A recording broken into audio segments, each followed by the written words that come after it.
Charles III et Camilla Parker Bowles ont atterri à Paris et commencent une visite officielle de 3 jours auprès de Brigitte et Emmanuel Macron. Le roi et le président français vont s'entretenir sur les enjeux environnementaux. Un domaine dans lequel le souverain a été l'un des premiers à s'impliquer.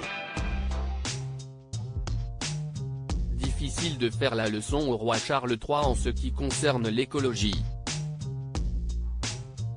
Voilà maintenant plusieurs dizaines d'années que l'office de la reine Elisabeth II s'est engagé dans la lutte contre le réchauffement climatique.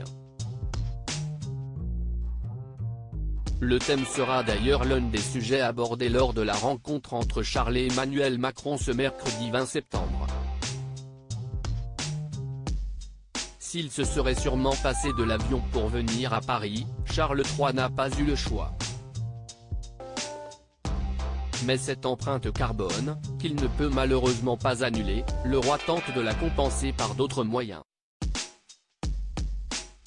Dans les colonnes de Libération, on apprend que l'ex-mari de Diana a créé toute une commune dans les années 90, Poundbury, au sein de laquelle le système de gaz est une expérimentation du recyclage du biométhane. Sans oublier les panneaux solaires qui ornent les toitures des habitations. Autre challenge que s'est imposé le roi Charles, encore prince à l'époque, son manoir de Highgrove. Cette demeure qu'il chérit tant est devenue son bassin d'expérimentation. En plus du système de récupération d'eau de pluie, Charles III a mis en place une expérimentation pour l'agriculture écologique grâce à un champ de fleurs sauvages. Ce sont les moutons qui poussent les graines des fleurs et les plantent dans la terre. En les piétinant, en broutant l'herbe, ils la tondent naturellement.